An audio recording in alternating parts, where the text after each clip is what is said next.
excuse the pimple. We have matching ones today. Don't know what happened, but hey, happy Valentine's Day to us, right? Woo! Okay guys, so with this video we're going to be talking about our surprise delivery with Audie because she was a preemie. She was born at 34 weeks.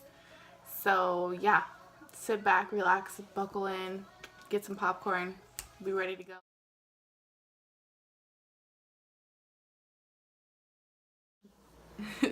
So on Monday we had an appointment to check the baby, and when they scanned to look at the baby they only found 2 centimeters of fluid, which is really bad. The doctor then sent us upstairs to L&D. So after they brought us into our room, they did some more blood work and some more labs, and they ended up telling me that I had pre-E, which is preeclampsia, and the only way to get rid of that is to deliver the baby. But it wasn't to the point where I had to deliver right then and there, so they were putting me on medicine and trying to kind of like slow the process. But with preeclampsia, anything could happen, and it could literally change any second, and you could be fine 1 minute and then the next minute they're rushing you to go have the baby. So after calling our parents and letting them know what was going on, they started putting Ness on all these medications. By this time it's about Tuesday. Tuesday they put all these IVs, giving her medicine, trying to delay the process of the delivery because it was too early. By Wednesday morning I went to the airport, went to go pick up my mother-in-law, came back. Ness was already on magnesium. And magnesium made her extremely drowsy, very tired, no energy, obviously. Didn't have like any control of my arms or my legs. I ended up having to get a freaking catheter, which sucked. That sucked bad, okay? That sucked. Got there and I was just so happy that she was there because it's like, I just, you know, when you're in that state, you need your mom. So I was really happy that she was there. She was worried about me, but I mean, what parent wouldn't? So goes out to mom-in-law. Yeah, mom, love you. You the one. You the dog. See you in a couple weeks, girl. So because I was only 34 weeks pregnant, I had to get induced, and they gave me some medicine to soften up my cervix, and then they put in, it almost looked like balloons, one to open my cervix and then one to just like be inside there, and then like another one right there in that area. Yeah, that's basically what it's supposed to do. It's supposed to just expand everything so that way there's room for the baby to come out. That hurt really bad because I didn't have any pain medicine. I was only on the magnesium, which was for the preeclampsia, so I felt every bit of that. Okay, so it's now Thursday morning. Ness woke me up out of our sleep. She was saying that she didn't feel good and her vision started changing. She started throwing up, and so I went to go get the nurse. The nurse told the doctor, and then the doctor came in and was like, okay, let's see what we can give you or what we can do for you. Later that night, Thursday night, they ended up breaking Ness's water. It felt like I peed myself. Like I just had to pee, and I haven't peed in like 6 days, and I just let it all go, and it was, woo. Be ready for that, ladies. It's fun.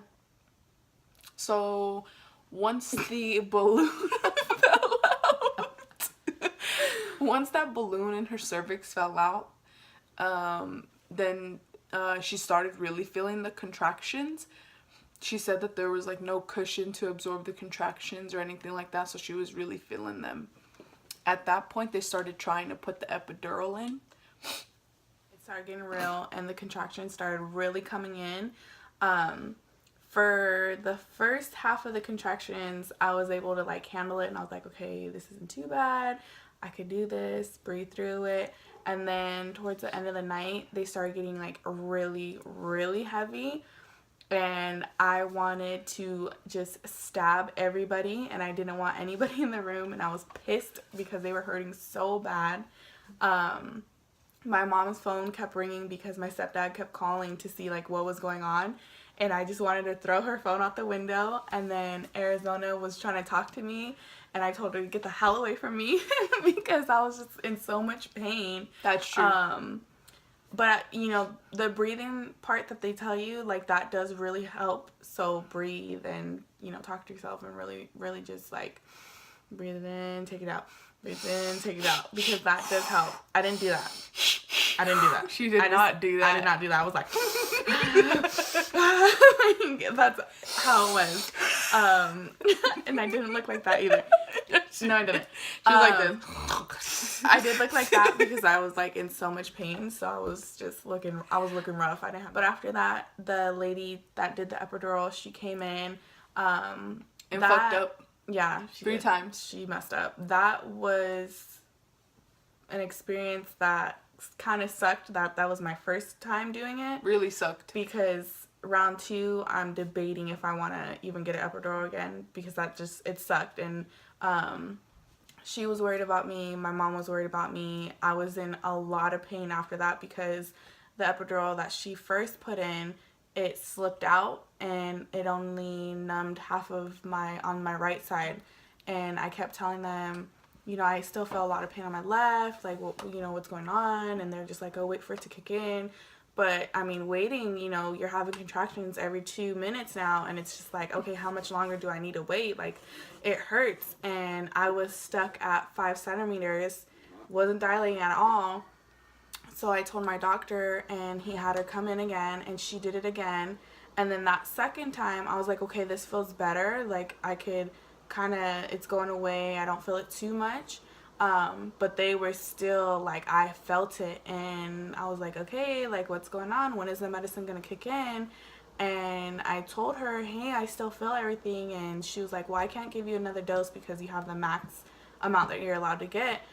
So I was pissed off because I was like, what the hell? I feel everything. Like, this isn't supposed to be going on. Like, an epidural is supposed to, like, kind of numb it a little bit.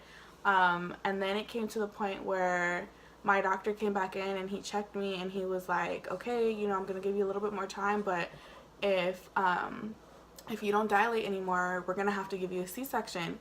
And that was, like, my worst fear. I didn't want a C-section at all. And I was just like, please, like, cervix, open up more, you know. And so he told me, try the epidural one more time.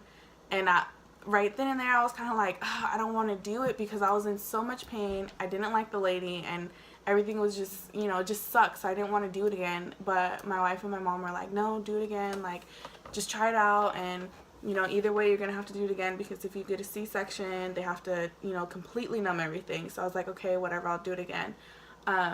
At this point, I was furious Yeah. because the anesthesiologist kept on messing up. They're like, no, we're going to do it one more time. So they did it that last time. When Ness got it, Ness had gotten the 3rd epidural. We walked into the room, my mother-in-law and myself. And Ness goes, oh, I was like, babe, how are you doing? She's like, good, I don't feel anything. It feels so good. It felt so good, but I was so tired because I went from the morning all the way until it was probably, like 2 o'clock in the morning.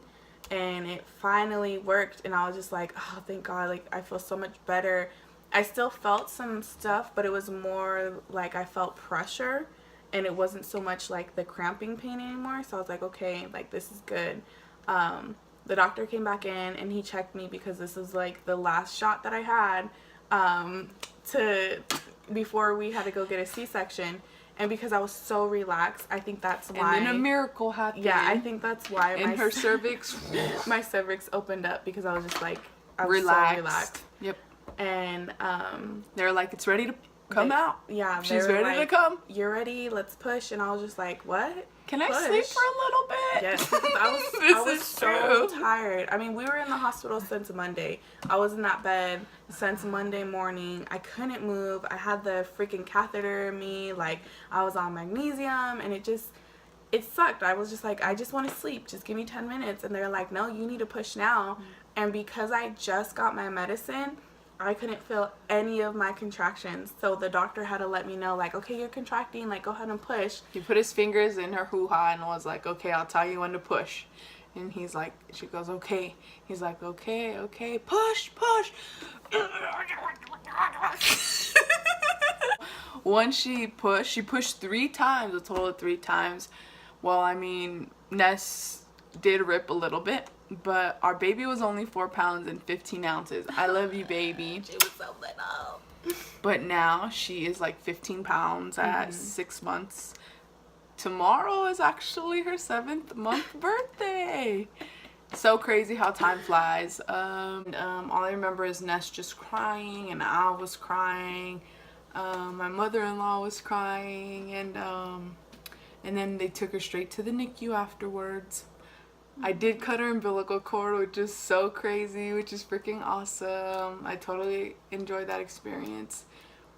Definitely a one for the books. But once they took her over there, I just followed her and I stayed with her. It was funny because they were asking like, oh, who are you? Like, who are you? And I was like, I'm the mom. And they're like, wait, what? I was like, yes, we're fucking gay. This is my wife and this is our daughter. And they're like, oh, okay, sorry, we didn't know. I was like, yes. So then finally I stayed in the room with the baby the entire time. And then after that we just took everyone to go see baby Addie. What? And while I was sleeping, Arizona was in the NICU with her and bonding with her and cuddling and everything. And both of our parents got to see her, which was good. And then on the 2nd day after her being born, I was finally taken off of all the medication. They took the catheter out, and I was able to go see her. So I got in my wheelchair because I was like, I want to see my baby. Went over there, and I stopped at the door because seeing her in the NICU and everything, oh my god, I want to cry right now. It's okay, baby. It's okay. It's okay, mi amor. It's okay, babe. I don't even know why I'm crying. I was just fine. I know, it's emotional. It's something that, it's emotional, baby. It's okay, mi amor. Well, that's what I did when I saw her, because I was just like, it's, you know, scary seeing her in the And the little tray thing. yeah, in the box thing. And so after I stopped crying, then I looked at the nurses and they were both like, oh my god, it's okay, because they were crying too. And I was just like, okay, like, get out, leave me alone. And so that's when I was like finally able to like really hold her and like just really be with her and be like, oh my god, like looking at my baby and everything. And she was so little, it was scary. Like, I didn't want to hold her because of how little she was. But after that, like, it was real, like, well, she's really here. And you know, it was just one of those surreal moments, like, I can't believe it, like, our baby's here. And it was a good time to like bond with her by myself for, you know, that couple minutes. And then I was able to breastfeed her, and she latched on right away, which was like another amazing experience. And like, even the doctors were like, oh my god, I can't believe she's doing that, like, she's latching on right away. They just couldn't believe it. And it was just a really good time. And, you know, now that she's here and everything, and I look back on it, like, it was just, it's all worth it. And I would do it again if, just take out the medicine though, so I could kind of be there a little bit more. But yeah, that's our birthing story. And she'll be going next, so when we get to Hawaii, we're, you know, gonna settle it and everything, and then see where we go from there. And then I might have another one, not sure yet. If my mom lets me. If mom are watching, say yes. But we'll see what happens. So, but yeah, thank you guys for watching. Hope you guys enjoyed the video. If you liked it, give it a thumbs up. If you want to keep on following the Famoso girls, subscribe. Love you guys. Hit that like button. Bye.